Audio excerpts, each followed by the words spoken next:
함께 하나님의 귀한 은혜를 나누기를 원합니다.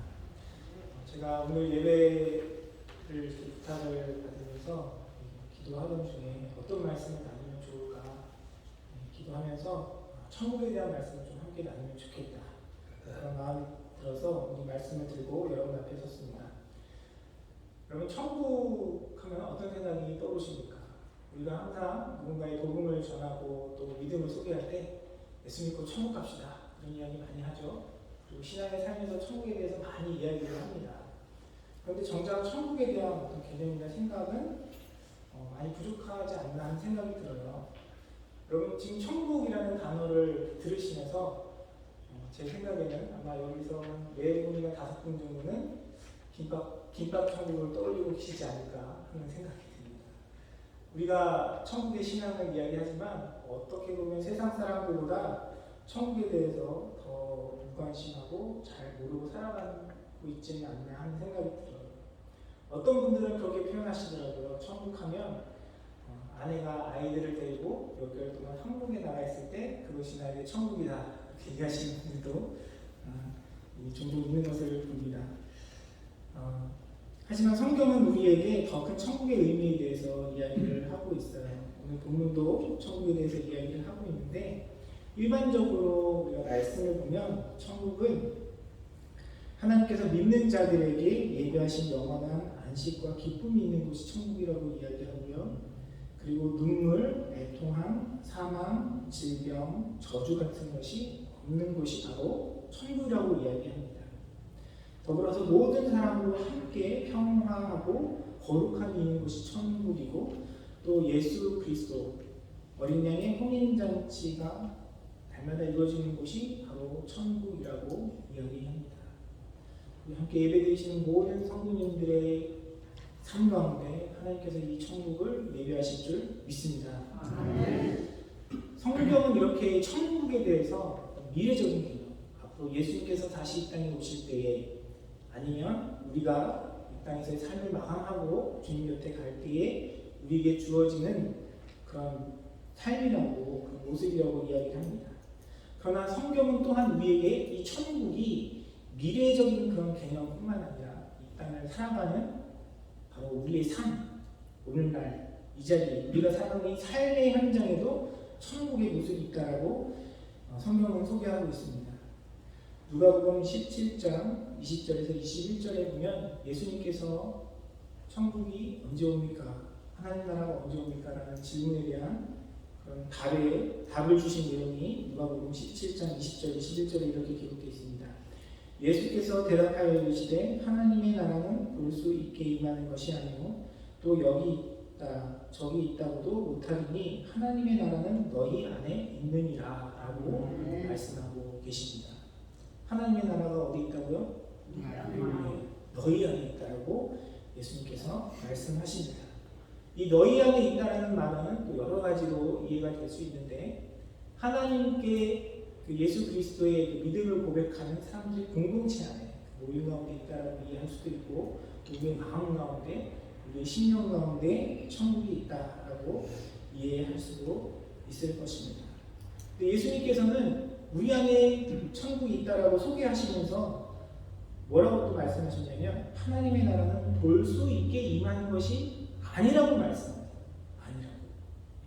우리가 손에 만져지고 눈에 보이고 느껴질 수 있는 천국이라면 너무나 신날 텐데, 때로는 그게 보이지 않는다라고 말씀하고 있습니다.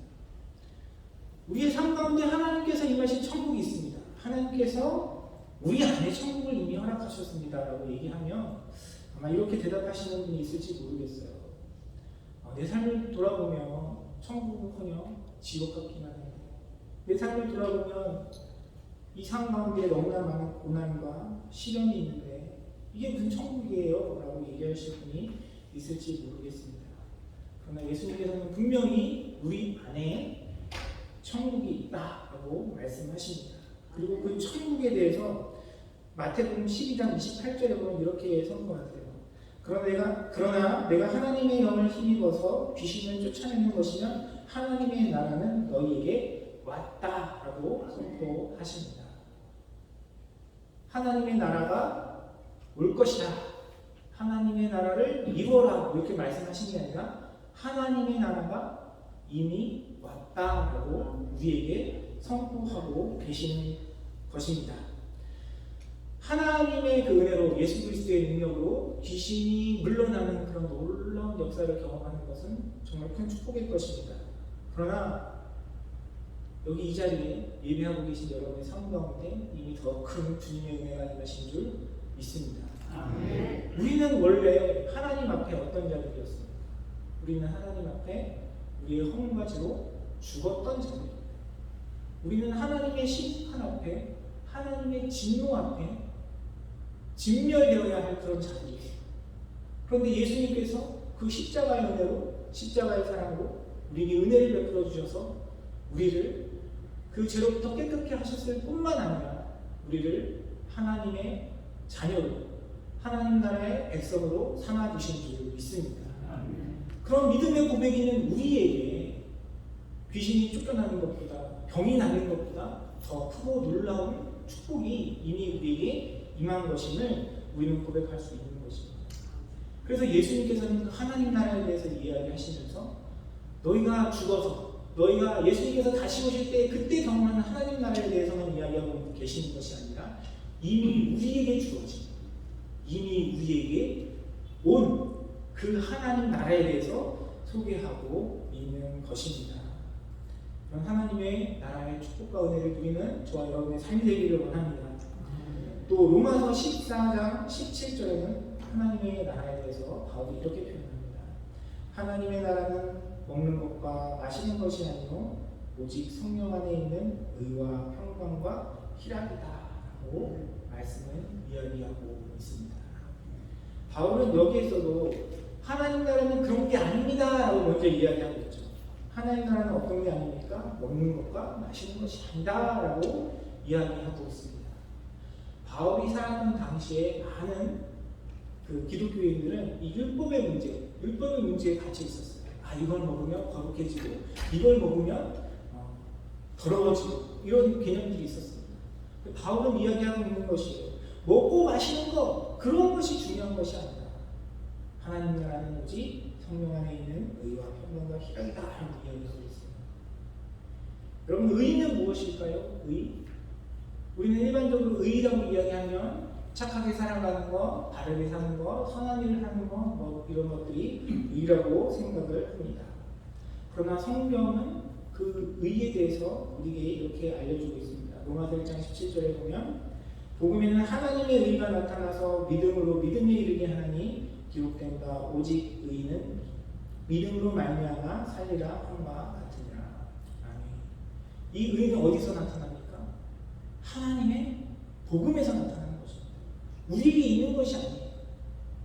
우리는 하나님 앞에 의롭다 함을 받을 만한 자격이 없고 그럴 능력이 없는 자들이지만 우리에게 허락하신 예수 그리스도를 통하여 우리에게 주어진 그 의, 그것이 바로 하나님께서 우리에게 허락하신 하나님 나라 천국의 속성이라는 것입니다. 그 하나님의 의로 여러분의 삶 가운데 하나님께서 큰 축복을 허락하시고 하나님 나라를 허락하여 주셨음을 믿음으로 고백합니다. 또한 오늘 말씀은 그 하나님 나라의 속성에 대해서 평강이라고 이야기하고 있습니다. 평강. 하나님 나라는 평강이다 라고 이야기합니다. 평강, 평화, 평안, 다 비슷한 말이겠죠. 여러분, 평안, 평강 이런 것들 생각하면 어떤 내용이, 어떤 모습이 떠올려지십니까? 가족끼리 화목하고 이렇게 귀여운 또 자녀들, 또 손자들의 재롱을 보면서 우리는 그런 모습들을 보면서 평안을 누립니다. 서로 사랑의 관계 가운데 서로를 이렇게 챙기고 도와주고 그런 아름다운 모습들 속에서 우리는 평안을 생각합니다. 그런데 성경에 보면 예수님께서 이 평화에 대해서 조금 반대되는 독특한 표현을 하시는 내용이 있어요. 마태복음 10장 34절에서 36절의 말씀을 보면 예수님께서 이런 말씀을 하세요. 내가 세상에 화평을 주러 온 줄로 생각하지 말라. 화평이 아니요 검을 주러 왔노라. 내가 온 것은 사람이 그 아버지와 딸이 어머니와 며느리가 시어머니와 불화하게 하려 함이니 사람의 원수가 자기 있지만 10분이라. 라고 말씀을 기록하고 있습니다. 성경은요, 예수님에 대해서, 하나님에 대해서 평화의 주인이시고 평화의 하나님이시고 이런 표현들이 수도 없이 나와요. 그런데 그 평화의 주인이신 예수님께서 평화에 대해서, 화평에 대해서 뭐라고 말씀하셨냐면 내가 화평을 주러 온 것이 아니야, 내가 검을 주러 왔다라고 말씀하세요. 여러분, 검을 가지고 뭘 합니까? 검을 가지고 이렇게 막 맛있는 이렇게 요리를, 재료를 써서 요리를 해서 대접하고 하는 게 아니죠. 검은 싸우려고 손에 쥐어진 것입니다. 검을 든 사람이 어떻게 싸우겠습니까? 아이들 칼싸움 하는 것처럼 이렇게 탱탱탱 하면서 아파 그만 때려 뭐 이렇게 싸우지 않죠. 검을 든 사람은 어떻게 싸웁니까? 검은 상대를 죽이려고 싸워요. 죽이려고 싸우는 겁니다. 왜? 안 죽이면 내가 죽으니까. 그러니까 목숨 걸고 싸우는 거예요. 그런데 이런 싸움이 어디서 일어난다고요? 예수님께서 말씀하시기를 그것이 부모와 자식 간에, 며느리와 시어머니 관계 가운데, 딸과 어머니의 관계 가운데 있다고 말씀하십니다. 예수님께서 왜 이런 말씀을 하셨을까요? 평화의 주인이신 예수님께서 왜 검을 주고 오셨다고 말씀하셨을까요? 그 말씀은 가짜 평화에 속지 말라 하는 겁니다. 우리가 생각하는 그런 화목한, 아름다운, 좋은 관계 가운데 있는 것이 참 평화가 아니라는 거예요. 에베소서 2장 16절에서 18절에 보면 예수님의 그 평화 되심에 대해서 이렇게 소개합니다. 또 십자가로 이 둘을 한 몸으로 하나님과 화목하게 하려 하시니라. 원수된 것을 십자가로 소멸하시고 또 오셔서 먼데 있는 너에게 평안을 전하시고 가까운 데 있는 자들에게 평안을 전하셨으니 이는 그로 말미암아 우리들이 한 성령 안에서 아버지께 나아감을 얻게 하려 하시니라라고 기록하고 있습니다. 평안은 어떻게 주어지는 것이냐면 예수 그리스도의 십자가의 보혈과 그 공로를 통해서 우리에게 주어지는 것임을 믿음으로 받으시길 바랍니다. 원래 평화라는 단어는 여러분 항상 인사할 때 많이 표현하시죠? 샬롬이라고 인사하시죠? 이 샬롬이라는 단어에서 왔는데 원어적인 의미는 전쟁이 없는 상태를 얘기해요. 전쟁이 없는 상태. 그리고 질서 가운데 있는 그 상태를 이야기합니다. 기본적인 전쟁이 없고 다툼이 없고 질서 가운데 있는 것은 어떤 관계를 이야기하냐면 하나님과 나와의 관계를 이야기하는 거예요. 하나님이 하나님 되심이 내 삶 가운데 고백되어지고 인정되어지고 하나님이 주인 되셔서 그 주인 되신 하나님의 말씀과 뜻에 살아가는 그 관계, 그게 샬롬인 것입니다. 그것이 평화예요. 그런데 무엇으로 이것이 깨어졌습니까? 우리의 죄악으로 인해서 깨어졌죠. 우리의 허물로 이 관계가 깨어졌습니다. 근데 이 깨어진 평화를 누가 우리에게 되찾아 주셨습니까? 예수 그리스도께서 되찾아 주신 것입니다. 그래서 평화는 오직 그리스도 안에 있습니다. 평화는 오직 말씀 안에 있습니다. 평화는 오직 복음 안에 있는 것입니다. 우리가 생각하는 그런 세상적인 평화, 요즘 이제 신앙생활하는 분들을 보면 하나님한테 평안을 기도합니다. 우리 가정의 평안, 자녀의 평안을 기도해요. 그 자녀들이 열심히 또 공부 열심히 하고 좋은 직장 잡아서 삶의 평안함을 누리기를 기도합니다. 그런데 그런 평안함이 얻어지면 그 뒤에 뭐 합니까? 그 뒤에 먹고 살만하고 평안하니까 같이 마음을 잘 맞춰서 여행을 가요. 주여 예배 안 드리고 놀러 다닙니다. 그게 평안이 아니라는 거죠. 성경은 그게 평안이 아니라고 이야기하고 있어요. 오늘날 이민 한국교회가 직면한 가장 큰 어려움이 무엇인지 아세요? 다음 세대에게 신앙이 전해지지 않아요.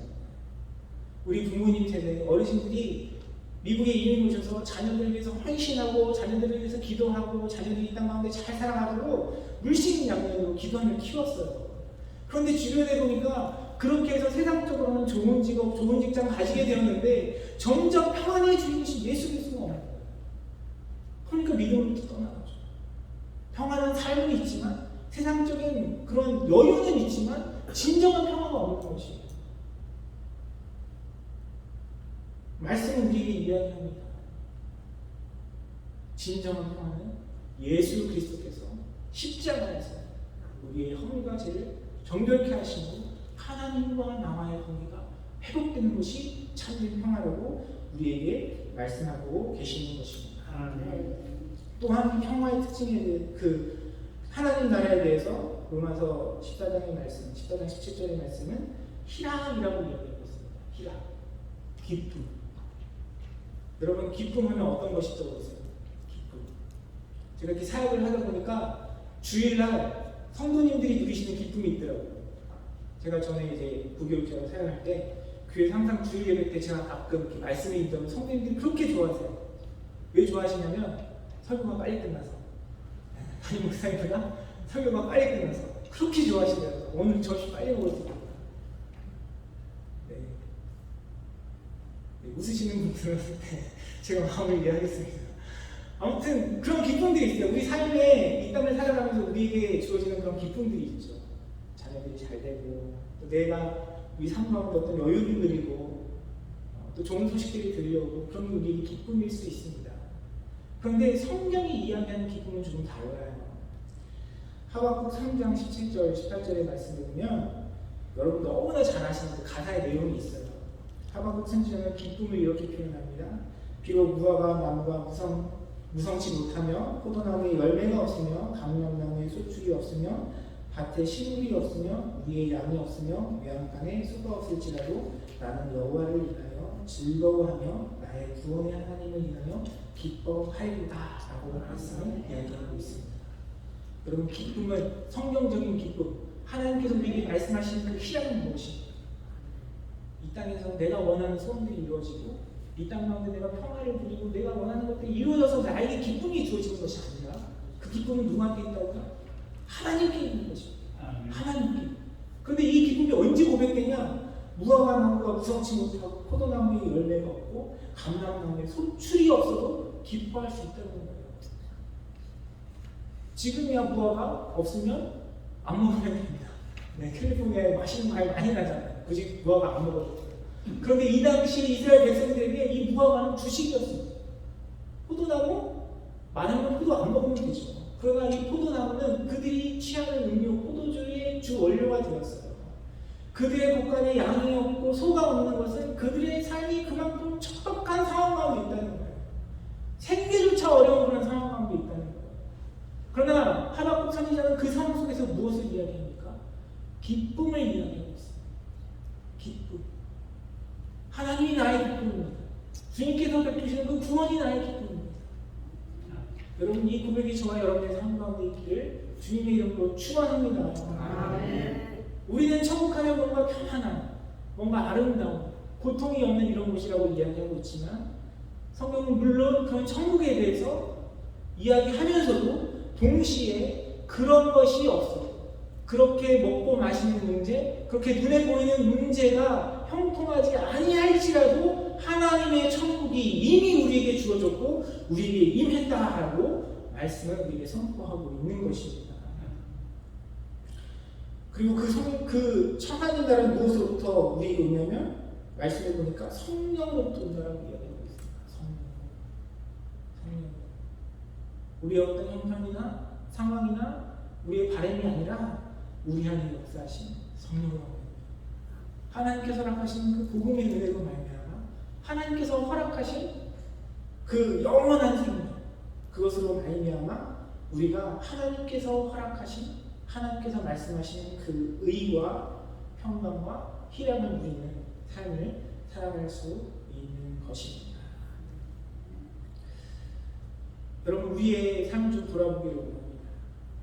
천국이라는 단어가 굉장히 긍정적이고 밝은 이미지를 가지고 있는데 또 우리가 천국에 대한 소망을 이야기하고 우리가 예수 믿으면 천국 간다 고백하고 있지만 막상 우리의 삶을 돌아보면 우리의 현실은 그렇지 못할 때가 많이 있잖아요.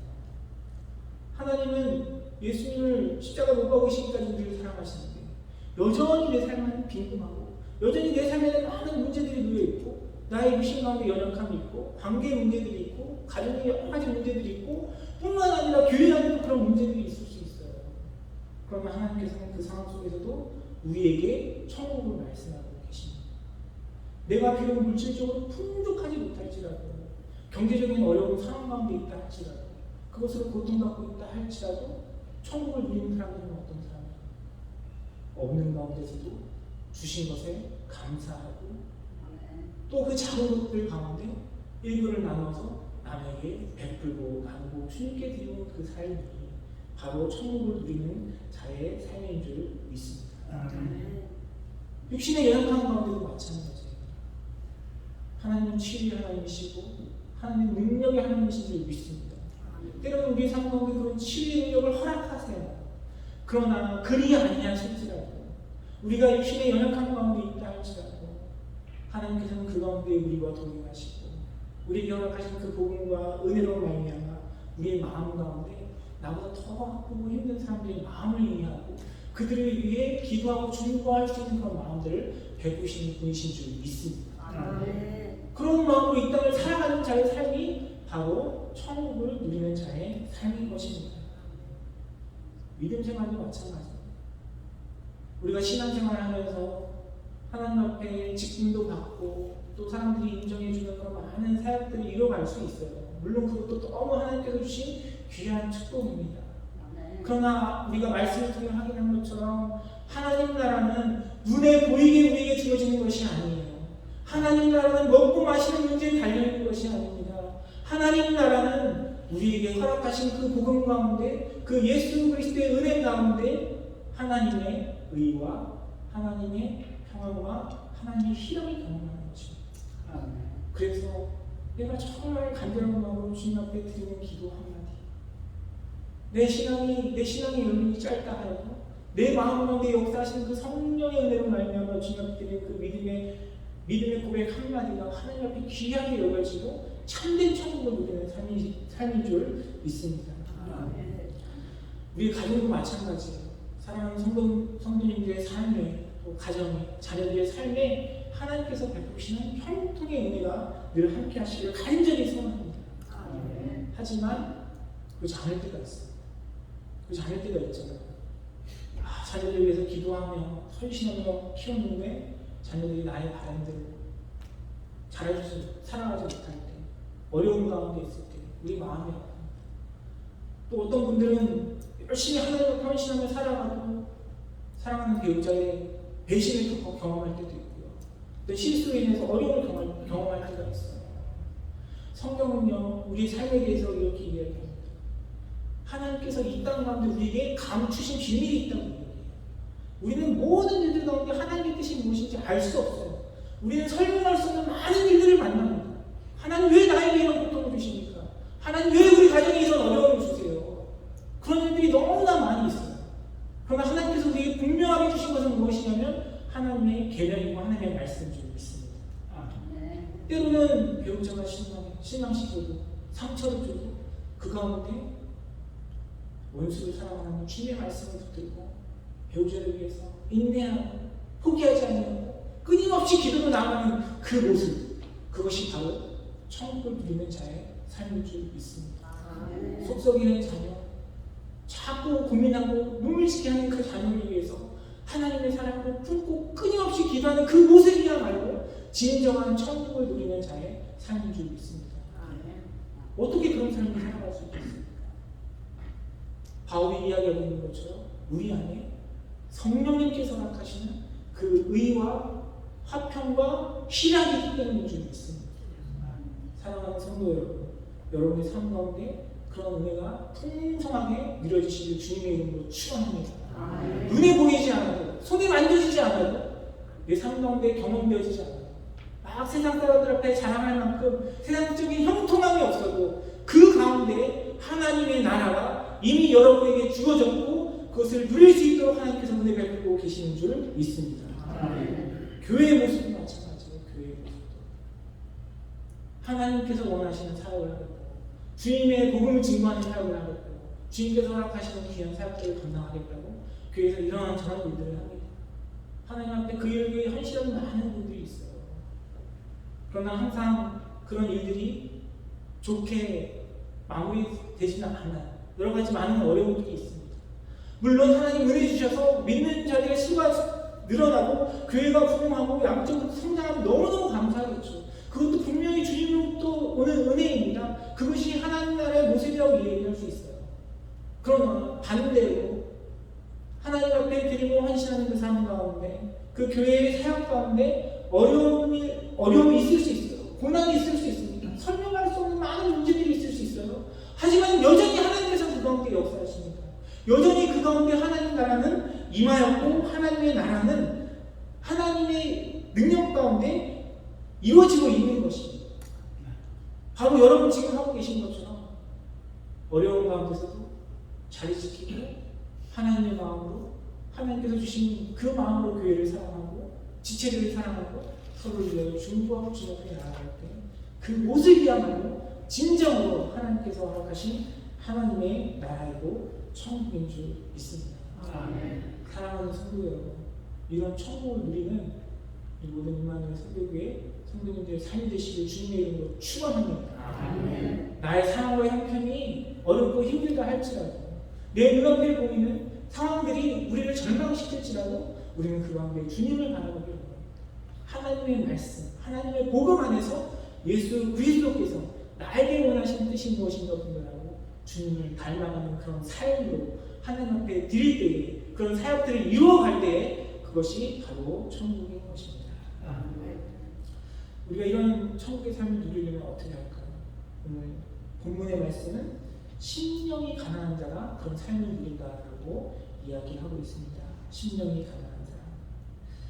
여기서 심령이라는 것은 어떤 단순히 내적인 요소가 아니라 우리 총체적인 그런 태도를 이야기합니다. 참 감사하죠. 이게 물질로 가난한 자가 복이 있다고 말씀하셨어요. 많은 사람들이 시험이 될 텐데 다행히 그렇게 말씀하지 않으시고 심령이 가난한 자라고 말씀하십니다. 이 말씀은 우리가 어떤 마음으로 뿐만이 아니라 우리 모든 삶으로 하나님 앞에 가난한 자가 되어야 한다는 것이에요. 이 가난의 의미는 이게 원어적인 의미를 보면 모자람을 이야기하지 않습니다. 우리가 보통 가난이라고 표현하면 돈이 없으면 가난한 거잖아요. 돈이 좀 부족하면. 돈이 없다고 해도 그래도 먹고 살 거는 있어요. 그렇죠? 정확하게 얘기하면 돈이 하나도 없는 게 아니라 부족한 거죠. 많지 않은 거죠. 그런데 이 원어적인 그 가난한 의미는 뭐냐면 없음을 이야기해요. 없음을 이야기합니다. 하나님 제가 이런 삶을 열심히 할 테니까 좀 도와주세요. 그런 마음이 가난한 마음이 아니라 하나님 저 아무것도 아니에요. 주님의 은혜가 없으면 저 한순간도 살아갈 수 없어요. 주님이 나의 전부이십니다. 라고 고백하는 것이 가난한 자의 태도인 것입니다. 우리는 사역도 그렇고 우리 삶도 그렇고 자녀들도 다 내가 하는 줄 알아요. 내가 하는 줄 알아요. 나의 열심으로, 나의 노력으로, 나의 성실로, 나의 헌신으로 그런 것들을 이루어가려고 합니다. 물론 하나님께서 우리의 그런 모습들을 사용하십니다. 그런데 근본적으로 우리가 주님 앞에 드려야 할 고백은 뭐냐면 하나도 낼 게 없다는 거예요. 다 주님 거예요. 다 주님이 공급하여 주시고 다 주님이 책임져 주시고 다 주님께서 허락하신 것이라는 이 고백이 있어야 하는 것입니다. 그 마음으로 주님께 의지해야 우리의 가정도 내어드리고 나의 직장도 내어드리고 우리 일터도 내어드리고 주님의 교회도 그런 마음으로 주님 앞에 내어드려야 합니다. 하나님 저 아무것도 아닙니다. 하나님 우리가 가진 건 아무것도 아닙니다. 다 주님께서 주신 것입니다. 하나님의 은혜입니다. 주님께서 은혜 베푸시지 않으시면 주님께서 내 삶 가운데 역사하여 주시지 않으시면 그 어떤 것도 내가 감당할 수 없습니다. 그런 마음이 가난한 심령을 가진 자의 마음인 것입니다. 우리가 그런 마음으로 전적으로 주님을 의지하며 나아갈 때 하나님께서 허락하시는 천국을 누리는 삶을 살아갈 수 있는 것입니다. 심령이 가난한 자는 사람을 의지하지 않습니다. 심령이 가난한 자는 환경이나 상황에 의지하지 않아요. 또한 그런 것들로 인하여 낙심하지 않습니다. 오직 예수 그리스도의 복음 안에서 예수 그리스도의 통치를 경험하며 살아가는 것이 심령이 가난한 자의 모습이고 그런 자들이 살아가는 삶 가운데 하나님께서 이미 허락하신 천국이 누려지는 줄 믿습니다. 사랑하는 성도 여러분 삶 가운데 이미 하나님께서 천국을 허락하셨음을 믿으십니까? 자신이 없는 분들이 계십니다. 여러분의 삶 가운데 이미 하나님께서 하나님 나라를 허락하셨음을 믿으십니까? 그 믿음 가운데 하나님께서 큰 은혜 베풀어 주실 줄 믿습니다. 그래서 하나님께서 허락하신 그 의와 화평과 기쁨으로 평안으로 늘 성령님으로 충만하여서 하나님께서 허락하시는 참된 평안과 위로를 누리고 하나님께서 예비하신 복을 누리고 살아가는 저와 여러분의 삶이 되시기를 주님의 이름으로 축원합니다. 아멘. 기도하겠습니다. 사랑과 은혜가 풍성하신 아버지 하나님, 은혜를 감사드립니다. 우리에게 허물과 죄를 주었던 우리에게, 주님의 진노 앞에, 하나님의 심판 앞에 설 수밖에 없는 우리에게 하나님 천국을 허락하시고 예수 그리스도의 복음으로 새 생명을 허락하시며 하나님의 한없는 의와 화평과 기쁨을 허락하시는 감사드립니다. 우리 삶 가운데 여러 가지 고난이 있고 시련이 있고 아픔이 있지만 하나님 그 가운데서도 세상이 줄 수 없는 기쁨과 평안을 누리는 복된 삶이 일어나는 우리 사랑하는 모든 성도님들의 삶이 되게 하여 주시고, 특별히 주님의 몸된 교회 가운데 여러 가지 어려움이 있지만 그 가운데서도 하나님께서 주신 그 은혜 때문에 천국을 고백하고 누리고 살아가는, 또한 전하고 살아가는 귀하고 복된 삶 살아가는 우리 사랑하는 모든 성도님들의 삶이 될 수 있도록 주님께서 축복하여 주시고 은혜를 더하여 주시옵소서. 함께 하시고 은혜 베푸실 주님께 감사드리며 모든 말씀 우리 주 예수 그리스도 이름으로 간절히